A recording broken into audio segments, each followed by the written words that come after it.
Assalamualaikum warahmatullahi wabarakatuh.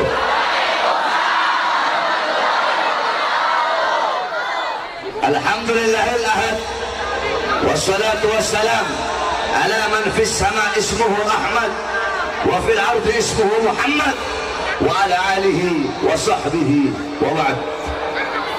Yang saya cintai, yang saya muliakan, para alim ulama, para habaib, para kiai, para asatid, para tokoh masyarakat, para aparat pemerintah, wabil khusus guru kita Al-Habib Habibana Zaki Al-Idrus, beserta yang saya cintai, yang saya muliakan, segenap panitia daripada peringatan Maulid Nabi besar Muhammad sallallahu alaihi wasallam, beserta seluruh hadirin hadirat, bapak-bapak, ibu-ibu, khususnya para pemuda-pemudi umat baginda Nabi besar Muhammad yang selalu dimuliakan oleh Allah Subhanahu wa taala. Saya sudah bilang berkali-kali, kalau mengundang saya ceramah, saya ini orangnya nggak bisa diatur. Kalau MUI mau ngatur saya ceramah, suruh MUI-nya yang ceramah, jangan saya. Kalau polisi atau tentara atau aparat pemerintah siapapun mau ngatur saya ceramah, jangan saya ceramah. Mereka aja suruh naik atas panggung ceramah sini. Terus MUI bilang ceramahnya harus rahmatan lil alamin. Nanti saya ajarkan MUI seperti apa tuh rahmatan lil alamin. Allahu Akbar. Sayang si Ridwan ini yang ngomong di berita nggak datang, si ketua MUI-nya langsung. Harusnya langsung ketua MUI-nya datang. Tetap kami akan pantau, kami akan pantau. Kalian pantau nggak karaokean itu? MUI. Kalian pantau nggak itu acara-acara konser-konser? MUI pantau nggak? Kemana kalian?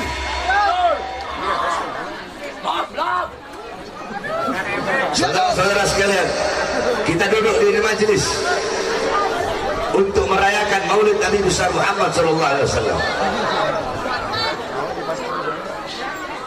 Dalam kitab Khawashi Syarwani ala Tuhfatul Muhtaj, bilang ini sama ketua MUI, dalam kitab Khawashi Syarwani ala Tuhfatul Muhtaj, kitab tersebut adalah hasyiah daripada kitab Tuhfatul Muhtaj Al-Imam Ibnu Hajar Al-Haytami. Kitab Tuhfatul Muhtaj Al-Imam Ibnu Hajar Al-Haytami adalah syarah daripada kitab Minhaj Al-Imam An-Nawawi. Dalam kitab tersebut dikatakan, inna afdalal layali wa lailatul maulidis syarif, thumma lailatul qadar, thumma lailatul jum'ah, thumma lailatul isra. Sesungguhnya malam yang paling utama, malam yang paling mulia, malam yang paling agung adalah malam kelahiran baginda Nabi besar Muhammad sallallahu alaihi wasallam. Setelah malam kelahiran Nabi, baru malam Lailatul Qadar. Setelah malam Lailatul Qadar, baru malam Jumat. Setelah malam Jumat, baru malam Isra. Pertanyaannya, kenapa malam Maulid lebih utama daripada Lailatul Qadar? Padahal Lailatul Qadar adalah malam yang lebih utama daripada 1000 bulan. Malam turunnya malaikat, malam turunnya Al-Quran, malam yang begitu mulia. Tapi kenapa malam kelahiran Nabi lebih mulia dan lebih agung daripada Lailatul Qadar? Al-Imam Al-Qastalani radhiyallahu anhu, beliau berkata bahwasanya malam kelahiran Nabi, malam Maulid lebih utama daripada Lailatul Qadar karena 3 sebab, karena 3 perkara. Yang pertama, Lailatul Qadar adalah malam turunnya malaikat, malam adanya malaikat. Sedangkan malam Maulid adalah malam adanya Nabi Muhammad, malam lahirnya Nabi, adanya Nabi, lahirnya Nabi. Sudah tentu jauh lebih mulia daripada adanya dan turunnya malaikat, para malaikat-malaikatnya Allah. Yang kedua, malam Lailatul Qadar adalah anugerah Allah untuk Nabi Muhammad. Sedangkan malam Maulid adalah malam lahirnya sosok yang diberikan anugerah tersebut. Berarti kalau bukan karena maulidnya Nabi, tidak akan ada yang namanya Lailatul Qadar. Bahkan Al-Imam As-Sayyid Muhammad bin Alwi Al-Maliki pernah menukil daripada perkataan Al-Imam As-Sayyid Muhammad Amin Qutbi radhiyallahu anhu. Beliau berkata, ya Lailatul Itsnin, madha safahat, wahai malam Senin, apa yang telah menyapamu? Kau begitu mulia, kau begitu agung, kau begitu luhur, kau begitu suci. Wahai malam Senin, engkau menjadi mulia karena dari mula, berawal dari mula hari-hari yang mulia dalam Islam. Karena kalau bukan kelahiran Nabi, kalau bukan karena di awal daripada Maulid Nabi, kalau bukan karena kelahiran Nabi, Maulid Nabi, tidak akan ada hari-hari besar Islam, tidak akan ada Idul Fitri, tidak akan ada Idul Adha, tidak akan ada Nuzulul Quran, tidak akan ada Ramadan, tidak akan ada Lailatul Qadar, tidak akan ada Islam, tidak akan ada iman, tidak akan ada ilmu, tidak akan ada amal, wara, khauf, akhlak, adab, khasyah, zuhud, tidak akan ada qanaah, tidak akan ada amar ma'ruf, nahi munkar, jihad dan lain-lainnya. Kalau bukan itu semua diawali daripada Maulid atau kelahiran baginda Nabi besar Muhammad sallallahu alaihi wasallam. Yang ketiga, saudara-saudara, malam Maulid lebih utama daripada Lailatul Qadar. Kenapa kelahiran Nabi lebih utama daripada Lailatul Qadar? Al-Imam Al-Qastallani radhiyallahu anhu, beliau mengatakan, karena Lailatul Qadar itu rahmat Allah bagi umat Nabi Muhammad saja, rahmat Allah bagi umat Nabi Muhammad saja. Sedangkan adanya Nabi Muhammad, lahirnya Nabi Muhammad itu bukan hanya rahmat Allah bagi umat Nabi Muhammad saja, tapi adalah rahmat Allah bagi seluruh alam semesta. Sebagaimana dalam Al-Quran Allah berfirman, wa ma arsalnaka illa rahmatan lil alamin. Tidak aku utus engkau hai Muhammad kecuali engkau adalah rahmat bagi seluruh alam semesta. Lailatul Qadar itu hanya rahmat Allah bagi umat Nabi Muhammad saja, sedangkan Nabi Muhammad adalah rahmat Allah bagi seluruh alam semesta, seluruh makhluk, bagi seluruh manusia, bukan hanya umat Nabi Muhammad sallallahu alaihi wasallam. Oleh karenanya kita duduk di sini, bergembira di sini, kita duduk merayakan Maulid. Kenapa? Karena bergembira dengan rahmat Allah Subhanahu wa taala. Sebagaimana dalam Al-Qur'an Allah berfirman, "Qul bi fadlillah wa bi rahmati fabidzalika falyafrahu." Katakanlah, dengan karunia Allah dan dengan rahmat Allah, maka dengan karunia dan rahmat tersebut falyafrahu, hendaklah mereka bergembira. Dalam kitab tafsir Ma'alimut Tanzil Al-Imam Baghawi, dalam kitab tafsir Jami'ul Bayan Al-Imam Ibnu Jarir At-Tabari, dalam kitab tafsir Madarikut Tanzil Al-Imam An-Nasafi, dalam kitab tafsir Ad-Durrul Manthur Tafsir bil Ma'thur Al-Imam As-Suyuti, dalam kitab tafsir Anwarut Tanzil Al-Imam Baydawi, dalam kitab tafsir Anwarut Tanzil Al-Imam Baydawi, dalam kitab tafsir Jalalain Al-Imam Jalaluddin Al-Mahalli dan Al-Imam Jalaluddin As-Suyuti, dikatakan bahwasanya karunia Allah dalam ayat tersebut adalah ilmu, Al-Quran, iman dan Islam. Sedangkan rahmat Allah dalam ayat tersebut siapa? Dalam ayat yang lain Allah berfirman, wa ma arsalnaka illa rahmatan lil alamin. Tidak aku utus engkau wahai Muhammad kecuali engkau adalah rahmat bagi seluruh alam semesta. Nah, dengan adanya Islam, iman, ilmu dan Al-Quran sebagai karunia Allah, dan dengan adanya Nabi Muhammad sebagai rahmat Allah, falyafrahu, maka hendaklah kita bergembira, hendaklah kita berbahagia dengan adanya baginda Nabi besar Muhammad sallallahu alaihi wasallam sebagai rahmat Allah yang paling besar, sebagai rahmat Allah yang paling agung. Saudara-saudara sekalian yang dimuliakan oleh Allah Subhanahu wa taala, MUI bilang Habib Bahar bahas rahmatan lil alamin, baik, akan saya bahas rahmatan lil alamin. Saudara-saudara, Nabi Muhammad diutus oleh Allah untuk membawa rahmat bukan hanya bagi umatnya saja, tapi untuk seluruh makhluk. Sampai-sampai Rasulullah berkata, irhamu man fil ardi yarhamkum man fis sama. Sayangilah, cintailah apa-apa yang ada di muka bumi, maka kalian akan disayangi dan dicintai oleh apa-apa yang ada di langitnya Allah Subhanahu wa taala. Saudara-saudara, apa-apa yang ada di bumi, Nabi Muhammad SAW menyampaikan bukan cintailah sesama kalian yang beriman, cintailah sesama kalian yang Islam, bukan hanya itu, atau cintailah kalian sesama manusia, bukan. Tapi Nabi Muhammad mengatakan irhamu man fil ard, cintailah, sayangilah apa saja, siapapun yang ada di muka bumi ya Allah. Ketika engkau sayangi, ketika engkau cintai, maka apa-apa yang ada di langit akan menyayangimu, apa-apa yang ada di langit akan mencintaimu. Itu salah satu bentuk kecil daripada rahmat, daripada kasih sayang baginda Nabi besar Muhammad sallallahu alaihi wasallam. Ada sebuah hadis yang dimana Rasulullah sallallahu alaihi wasallam bersabda, "Man ada dhimmiyan faqad adani." Barang siapa seorang muslim yang menyakiti kafir zimmi, memusuhi kafir zimmi, maka sama seperti dia memusuhiku. Kafir zimmi adalah orang kafir yang tinggal di mayoritas muslim, namun dia hidup dengan damai dan tidak memerangi Islam.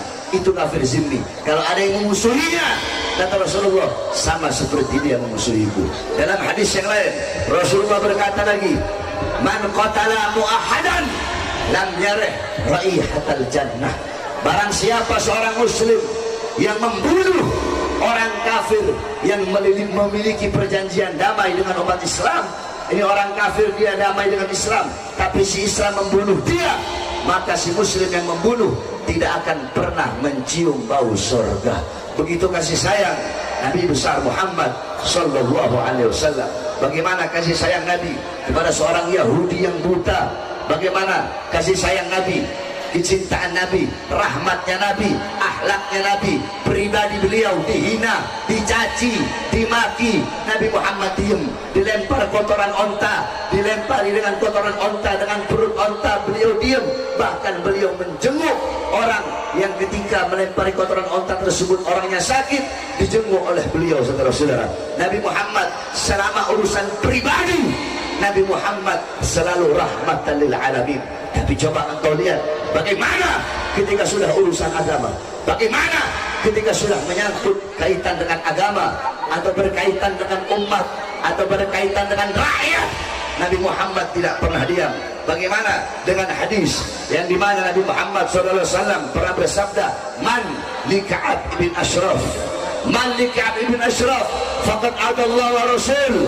Siapa dari kalian, wahai para sahabatku, yang bisa membunuh Ka'ab ibn Ashraf? Karena apa? Karena Ka'ab ibn Ashraf telah menyakiti Allah dan telah menyakiti Rasulnya Allah subhanahu wa ta'ala. Saudara-saudara, rahmatan lil alamin. Banyak orang sekarang, ustadz sekarang, kiai sekarang, habib sekarang, mereka menyalah-artikan, salah tafsir, salah makna tentang rahmatan lil alamin. Rahmatan lil alamin mereka artikan untuk diam terhadap kezaliman, diam terhadap ketidakadilan, diam terhadap kemungkaran, diam terhadap kezaliman, diam terhadap kemungkaran. Sehingga apa? Kalau ada apa-apa, udah, Islam itu lembut, Islam itu kasih sayang. Kalau ceramah itu jangan keras-keras. Rasulullah itu gak pernah ceramah keras-keras. Goblok, kamu belajar di mana? Kok Rasulullah ceramahnya gak pernah tegas, Rasulullah ceramahnya gak pernah keras? Kamu tidak pernah baca hadis. Karena Rasulullah idza khataba marrat ainahu. Nabi Muhammad kalau berdakwah, kalau berkhutbah, kalau menyampaikan ceramah, memerah kedua matanya. Wa ala sautuhu, meninggi suara beliau. Wa istadda ghadabuhu, bertambah kemarahan beliau. Hatta kanahu kamun dirijaisin, sehingga Nabi Muhammad bagaikan pemberi peringatan perang. Sabbahakum masahakum, pagi ini kalian akan diserang, sore ini kalian akan diserang. Seperti itulah Nabi Muhammad kalau berkhutbah, saudara-saudara. Jadi kalian para ulama-ulama, para habaib yang menyalahgunakan rahmatan lil alamin, rahmatan lil alamin, kalian bilang diam terhadap kezaliman. Saudara-saudara, demi Allah, jikalau rahmatan lil alamin diartikan diam terhadap kezaliman, diam terhadap kemungkaran, demi Allah, Indonesia tidak akan pernah mendapatkan kemerdekaannya, saudara-saudara. Ini Indonesia merdeka bukan dengan tenang-tenang, bukan dengan santai-santai, bukan dengan cengesan-cengesan, senyum-senyum, ketawa-ketawa. Bukan, saudara-saudara. Indonesia ini didapatkan dengan harokah, dengan pergerakan, dengan perlawanan, dengan darah, dengan mengangkat senjata, melawan para penjajah-penjajah. Tidakkah kalian lihat bagaimana Bung Tomo ketika Inggris akan menyerang Surabaya, ketika Inggris akan mengambil senjata para anak-anak yang ada di Surabaya, Bung Tomo pergi kepada Ki Haji Hasyim Asy'ari, pendiri Nahdlatul Ulama. Wahai Kiai, bagaimana ini?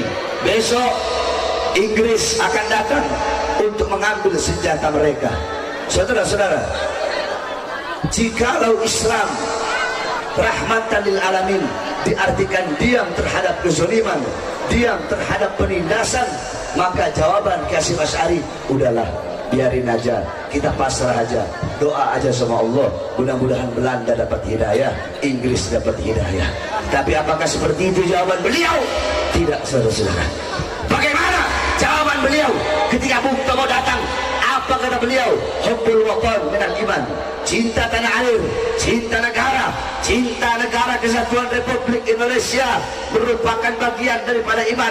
Maka wajib bagi setiap orang yang memiliki iman kepada Allah, wajib bagi setiap orang yang dimana kaki mereka menginjakkan kaki di bumi pertiwi Indonesia, wajib untuk mengangkat senjata jihad, hukumnya fardu ain, untuk mengusir para penjajah dari tanah Indonesia.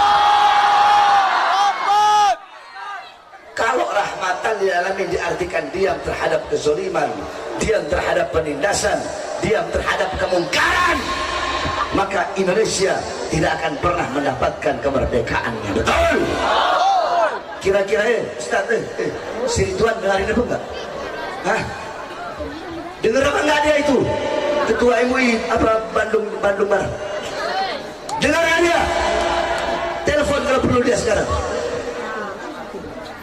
Kasih tahu sama dia jangan salah gunakan rahmatan lil alamin.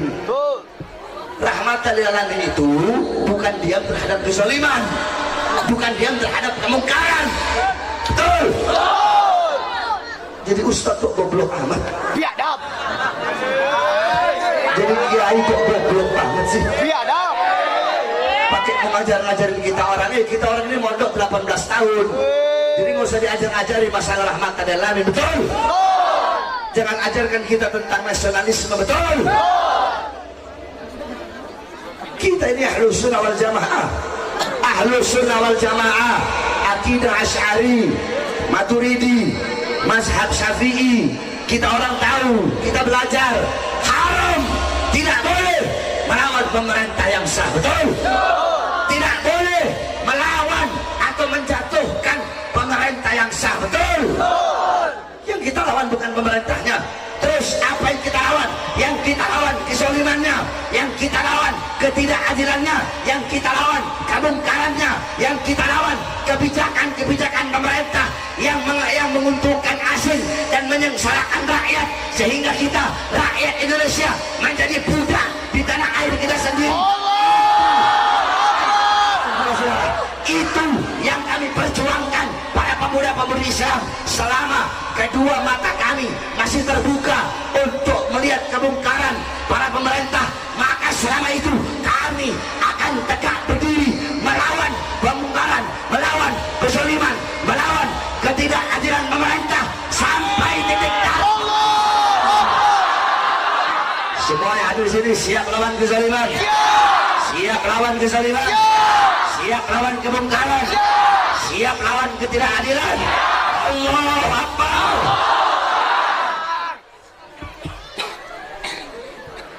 Jadi awas, jangan-jangan saya ini makin dicegah makin jadi. Jangan ngatur-ngatur saya. Jangan. Kalau nggak tahu apa-apa tentang saya, penting diem. Jangan pakai mau ngomong-ngomong ke panitia, mau ini apa, jangan. Betul? Oleh karenanya hadirin hadirat sekalian yang dimuliakan oleh Allah Subhanahu wa taala, pada acara Maulid yang penuh dengan keberkahan ini, engkau pulang dari sini bawa ilmu Nabi Muhammad. Betul? Bawa akhlak Nabi. Betul? Bawa adab Nabi. Betul? Kita orang ini para pendakwah yang tegas, tidak pernah kok kita menghilangkan kelembutan Nabi. Kita tahu ilmunya Nabi, akhlaknya Nabi, adabnya Nabi, dan kita sampaikan. Betul? Kalian juga yang lembut, para penceramah, para pendakwah, Ustadz Kiai Habib yang selalu lembut, jangan hilangkan ketegasan Nabi Muhammad. Betul? Jangan. Saya tanya, 8 tambah 2 berapa? Berapa? 5 tambah 5? 7 tambah 3? 6 tambah 4? 9 tambah 1? Hasilnya sama tidak? Sama tidak? Hasilnya sama tidak? Cara berbaginya beda apa enggak? Cara pembagiannya beda apa sama? Nah, habaib ulama kiai begitu. Ada yang lembut, ada yang tegas. Yang lembut jangan hilangkan ketegasan Nabi Muhammad. Jangan menyalahartikan rahmatan lil alamin sebagai diam, bentuk diam terhadap kezaliman. Bukankah Rasulullah berkata afdhalul jihad kalimatu haqqin inda sultanin jahil. Jihad yang paling utama bukan mengangkat senjata, bukan mengangkat pedang, tapi jihad yang paling utama adalah menyampaikan kebenaran, menyampaikan keadilan, menyampaikan sesuatu yang benar kepada para pemerintah yang zalim. Ini pemerintah sekarang banyak tidak adilnya, saudara-saudara. Hadirin sekalian yang dimuliakan oleh Allah Subhanahu wa taala. 1 tahun yang lalu saya tanya, 1 tahun yang lalu mal-mal buka enggak? Buka. Mal-mal buka apa tidak? Buka apa tidak? Mal-mal buka apa tidak? Buka. Tenaga kerja dari asing dikirim terus tidak? Dikirim terus tidak? Dikirim apa tidak? Tahun kemarin ada seseorang anak cucu Rasulullah dalam tubuhnya mengalir darah Nabi Muhammad. Beliau membuat acara Maulid Nabi untuk memuliakan, mengagungkan hari kelahiran kakek beliau. Akan tetapi karena beliau merayakan Maulid, karena beliau melaksanakan acara Maulid, beliau dimasukkan penjara, beliau ditahan, 6 muridnya dibantai, disiksa, 6 murid pengawalnya dibunuh, rekening keluarganya diblokir, beliau tangan suci yang mengalir darah Rasulullah diborgol bagaikan koruptor. Tangan beliau diborgol, saudara-saudara, bagaikan penjahat besar.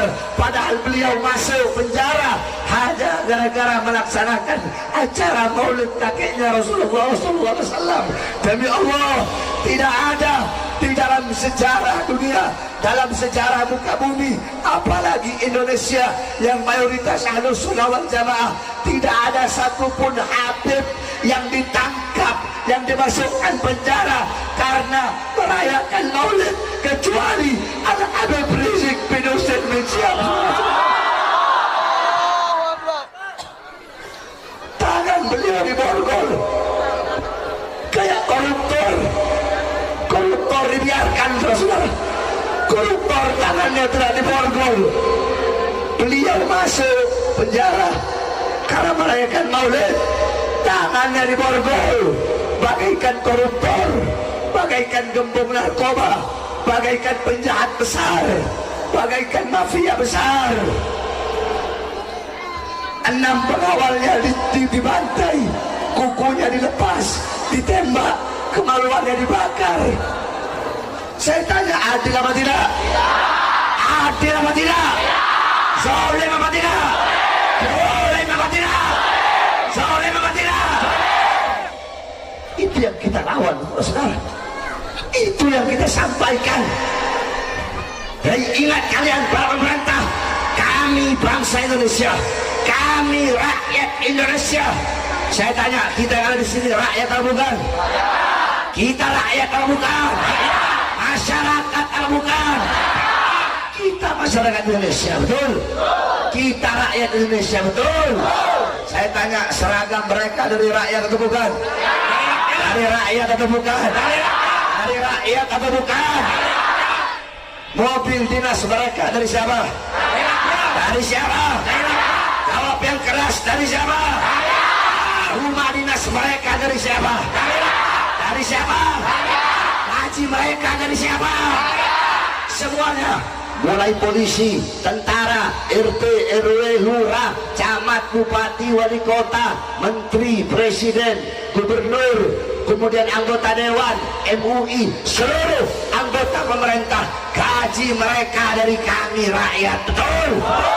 Kami rakyat, kami bangsa Indonesia adalah ibu kandung tentara, ibu kandung TNI, ibu kandung polisi, ibu kandung presiden, ibu kandung para pejabat, ibu kandung para pemerintah. Oleh karenanya kalian sebagai anak-anak kami, jangan pernah kalian kurang ajar kepada ibu kandung kalian, yaitu kami bangsa dan rakyat Indonesia. Oleh karena saya tanya semuanya, sudah cukup selama ini? Selama 3 tahun umat saya lihat tertidur, saudara-saudara. Selama 3 tahun umat tertidur, para ustadznya, para kiai tertidur. Sekarang saatnya kalian bangkit kembali.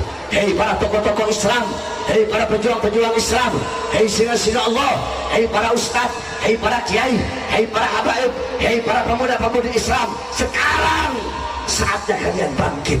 Bangkit untuk agama, bangkit untuk NKRI, bangkit untuk Pancasila, bangkit untuk merah putih, bangkit untuk Bhinneka Tunggal Ika, bangkit untuk membela bangsa dan rakyat Indonesia. Saudara-saudara, NKRI harga mati, betul? NKRI kurang keras, NKRI merah putih harga mati, betul?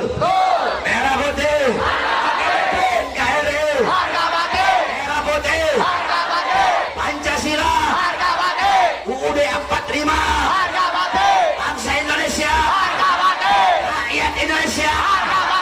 Sampaikan kepada mereka, wahai kalian para pemerintah yang menjadi pengkhianat bangsa, wahai kalian para pemerintah, para menteri-menteri yang dimana kalian bertambah kaya di masa pandemi, sedangkan rakyat tambah susah. Kalian hidup senang, rakyat hidup susah. Kalian hidup kenyang, rakyat kelaparan.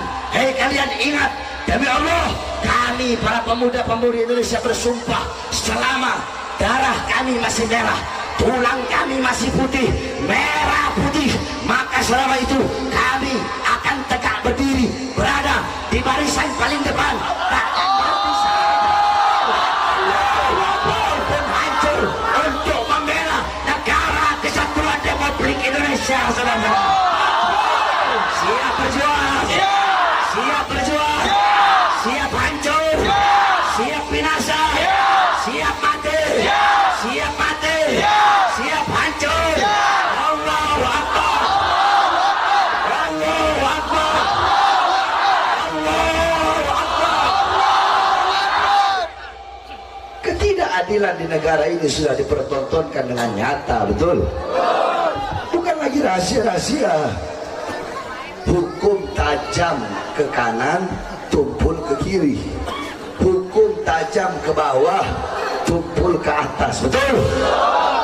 Para penista-penista agama, mereka berada di pihak kekuasaan, mau dilaporkan berkali-kali tetap nggak diproses oleh polisi, betul? Giliran para ulama diproses, diperiksa, dari saksi langsung jadi tersangka, dari tersangka langsung dimasukkan penjara. Adil apa tidak? Adil apa tidak? Adil apa tidak? Oleh karenanya hadirin sekalian, saya ini Bahar bin Smith, nggak ada kata kapok, nggak ada kata lelah. Kamu pikir saya berjuang untuk diri saya? Kalau mau aman enak aja, ngapain? Nggak usah saya ceramah. Tenang di pondok sama anak, sama istri, sama keluarga, sama murid, terima tamu, atau saya pura-pura jadi wali gitu. Selamat ya. Kan ada Habib yang pura-pura wali.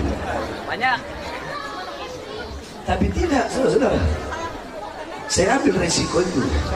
Walaupun saya tahu harus dipenjara, minimal dipenjara, maksimalnya saya mati dibunuh. Entahkah diracun, entahkah dipotong-potong tubuh saya menjadi beberapa bagian sampai hilang, entahkah dibunuh, dibuang kemana, wallah alam saya nggak tahu. Tapi itu adalah risiko daripada perjuangan. Makanya kemarin tahu, waktu satu tahun 6 bulan yang lalu, saya baru keluar dari penjara, dari lapas Cibinong. Baru keluar pagi, keluar siang, malamnya saya ceramah. Yang saya, gimana ceramah saya bilang, hei kalian para pemerintah, kalian kurung rakyat di masa pandemi ini, di masa PSBB. Rakyat kalian kurung dalam rumah, tidak kalian kasih harta, tidak kalian kasih dana. Kalian mau bikin rakyat mati kelaparan. Tenaga kerja kalian kirim terus dari asing. Nah, ceramah itulah yang dikatakan ceramah yang meresahkan, sehingga saya dimasukkan lagi ke dalam penjara, baru keluar 2 hari. Saya tanya, kira-kira kau lihat saja ceramah saya di situ. Saya bela rakyat atau bukan? Siapa yang saya bela? Pribadi saya? Kepentingan saya? Siapa yang saya bela? Siapa? Siapa? Katanya meresahkan. Di sini kan rakyat. Emang itu meresahkan? Meresahkan? Meresahkan? Berarti bukan meresahkan rakyat, bukan meresahkan masyarakat, meresahkan mereka pemerintah. Sebab mulut saya kayak alkohol. Tahu alkohol? Alkohol kalau kena kulit ada luka, kena alkohol sakit nggak? Sakit nggak? Tapi kalau kulit nggak ada alkohol, kulit nggak ada luka, kena alkohol, dingin nggak? Dingin nggak? Berarti pemerintah kalau ada sesuatu yang rusak, sesuatu yang bobrok dalam sistemnya, kena kata-kata saya, kena lidah saya, merasakan sakit ya. Tapi kalau nggak ada apa-apanya, ya nggak bakal merasa sakit, biasa-biasa saja. Betul? Betul? Makanya bagi saya, ya Allah ya Rabb, saya mau ambil terima semua risiko itu, bukan untuk diri saya. Kenapa? Demi kalian, sebagai umat kakek saya Rasulullah SAW. Saya berani terima risiko itu demi bangsa, demi rakyat, demi Indonesia. Yang penting rakyat sejahtera, yang penting rakyat makmur. Biarkan nggak apa-apa saya hancur, biarkan nggak apa-apa saya binasa. Saudara-saudara, bagi Bahar bin Smith, jangankan cuma di penjara, jangankan cuma masuk penjara, demi bangsa, demi rakyat, khususnya demi agama, demi Indonesia, jangankan cuma di penjara, demi negara kesatuan Republik Indonesia, demi bangsa, demi rakyat, demi Merah Putih, demi Garuda, demi Indonesia, jangankan cuma di penjara, nyawa saya, jiwa saya, darah saya murah untuk jatuh. Oleh karena itu akhir saya ingatkan sekali lagi, bangkit, saatnya kita bersatu, kembali berjuang, sama-sama berjuang untuk memakmurkan bangsa dan negara kesatuan Republik Indonesia. Saya tanya, siap bersatu?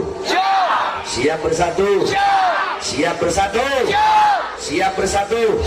Siap kembali berjuang? Siap berada di bawah komando Habib Rizik? Siap berada di bawah komando Habib Rizik? Jangan siap-siap cuma di mulut, jangan siap-siap cuma dicongor. Giliran dengar ada 6 syuhada ditembak sama polisi, langsung mentalnya turun semua.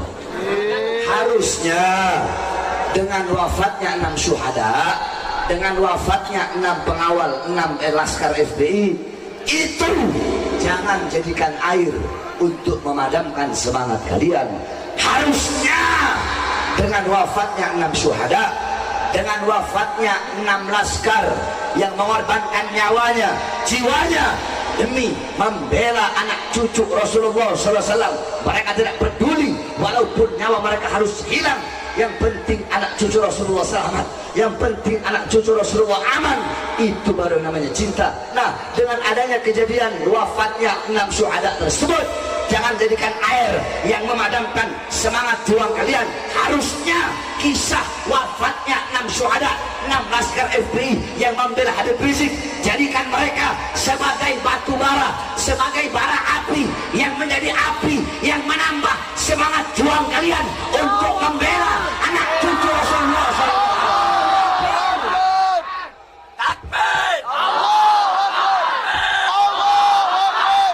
Sekali lagi, ingat wahai pemerintah, kami rakyat adalah ibu kandung kalian, betul?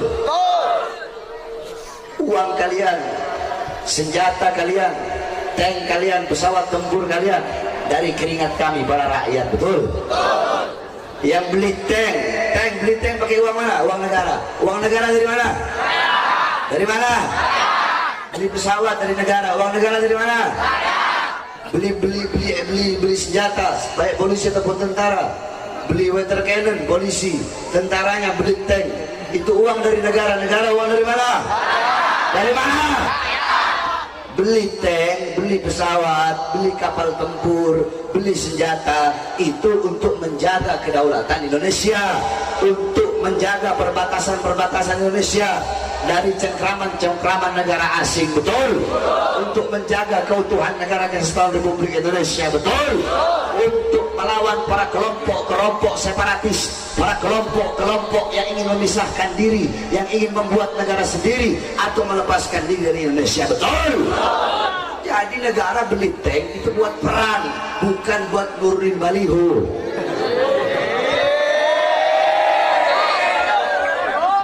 Ada nggak yang pakai tank buat turunin baliho? Ada nggak? Siapa? Siapa? Siapa? Siapa?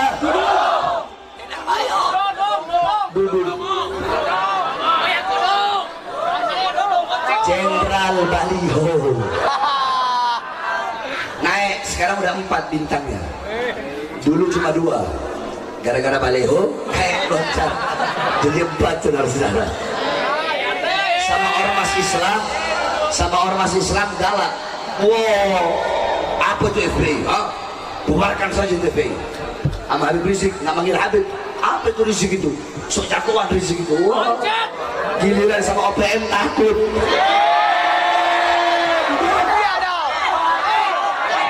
Duduk seruduk. Sama OPM dia bilang apa? OPM itu saudara kita. Harus kita rangkul.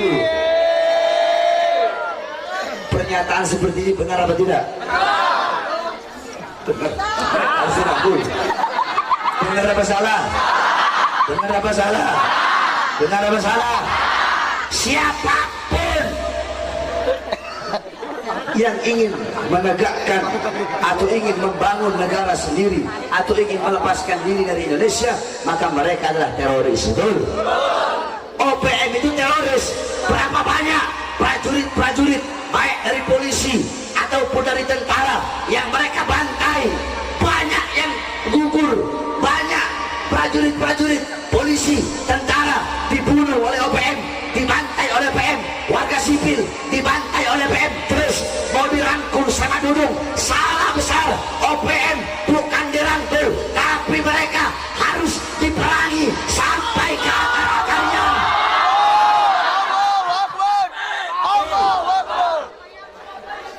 Jadi kalau yang begini-begini ini harus kita tegur. Salah ya salah, tapi kalau ada benernya ya kita bilang benar, betul. Kita nggak akan membenarkan yang salah dan menyalahkan yang benar. Contoh, Dudung pernah ngomong, kita akan merekrut para santri-santri untuk menjadi tentara. Bagus nggak itu? Bagus nggak? Dukung nggak? Dukung nggak? Kalau ada yang bagus darinya, yang baik darinya, kita ambil. Tapi kalau ada yang nggak bener, kayak omongan Tuhan bukan orang Arab, mesti saya bahas panjang lagi. Kamu lihat aja, udah pernah saya bahas sebelumnya. Nah, pernyataan seperti itu, kamu kalau tidak tahu agama, kalau goblok, kalau tolol dalam urusan agama, nggak usah sok tahu dalam urusan agama, betul? Urusan yang menjadi urusanmu, lawan karena OPM sampai ke akar-akarnya. Gak usah mau sok-sokan cari muka terus mau bahas-bahas agama sampai nanti kamu bisa-bisa tersesat ke dalam lubang kemurtadan karena engkau menyamakan Allah dengan makhluk ciptaannya, betul? Oleh karena yang mudah-mudahan dulu dapat hidayah. Pemerintah kita belajar di pemerintah yang baik, pemerintah yang taat kepada Allah, yang patuh kepada Allah. Negara kita menjadi negara yang makmur, negara yang sejahtera, negara yang berwibawa, negara yang berdiri sendiri, negara yang tidak tunduk kepada negara-negara asing. Amin, amin ya rabbal alamin. Menjadi negara yang menjadi baldatun thayyibatun wa rabbul ghafur. Amin, amin ya rabbal alamin. Dudung atau pemerintah siapapun atau MUI tadi siapapun, kalau nggak mau dikritik jangan jadi pemerintah, jadi rakyat biasa, betul? Kalau nggak mau dikritik ya jangan jadi pemerintah, jadi seperti kita rakyat biasa, betul? Semua ini kita lakukan semata-mata karena kecintaan kita kepada ini bangsa, betul? karena kecintaan kita kepada rakyat dan kepada negara kesatuan Republik Indonesia. Yang terakhir, saudara-saudara sekalian yang dimuliakan oleh Allah, sebagaimana yang saudara-saudara tahu bahwasanya saya sedang membangun pondok pesantren, yang dimana pondok pesantren saya haramkan terima dana dari pemerintah. Saya nggak mau. Bukan berarti kalau ada pondok yang terima dana dari pemerintah salah, nggak salah. Pondok pesantren terima uang dari pemerintah nggak apa-apa, terima sumbangan dari pemerintah nggak apa-apa. Cuma kalau saya ikhtiar, saya berhati-hati, saya nggak mau. Kenapa? Sebagaimana Imam Ghazali bilang, wahai para ulama, jangan kau terima sepeser pun atau apapun yang datang dari para pemerintah. Kenapa? Walaupun kalian tahu itu halal, jangan kalian terima kalau bisa. Sebab kalau kalian terima, tertanam dalam hati kalian rasa simpati, sehingga kalau ada kemungkarannya pasti kalian biarkan, kezalimannya pasti kalian biarkan, ketidakadilannya pasti kalian biarkan. Ustadz, Kiai, Habib, itu pejabat salah, kenapa nggak ditegur? Nggak enak saya menegur. Kemarin pondok pesantren saya habis dikasih semen 1000 sak. Nggak enak menegur. Kemarin habis kasih amplop saya. Nggak enak menegur. Kemarin habis dikasih Rubicon saya. Ustadz, Kiai, Habib deket dengan pemerintah bukan nggak boleh, nggak apa-apa, justru bagus kalau ada Ustadz, Kiai, Habib, ulama yang dekat dengan pemerintah. Tapi dekat dengan pemerintah untuk menasihati para pemerintah agar jadi lebih baik, lebih taat, lebih patuh, lebih takut kepada Allah, untuk berbuat adil, untuk berbuat bagus, untuk mensejahterakan rakyat, untuk memakmurkan rakyat, bersihkan kotoran-kotoran dari dalam pemerintah tersebut. Jangan Ustadz, Kiai, Habib dekat dengan pemerintah malah ikut-ikutan kotor, malah menjadi alimun alladhi yaj'alu ilmahu tabi'an ra'il muluk.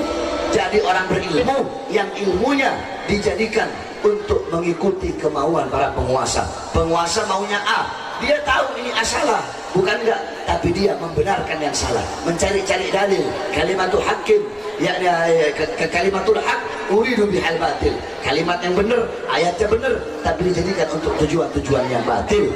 Ulama-ulama seperti ini adalah ulama-ulama yang telah mengkhianati Allah dan mengkhianati Rasulullah. Mudah-mudahan kita bukan termasuk dalam golongan ulama-ulama tersebut, dan mudah-mudahan Allah panjangkan umur para ulama-ulama kita yang istiqamah. Allah kuatkan langkah kaki beliau-beliau untuk berdakwah di jalan Allah, untuk berjuang demi bangsa, demi rakyat, demi Indonesia, khususnya guru kita Al-Habib Muhammad Rizieq bin Husain bin Syihab. Amin amin ya rabbal alamin.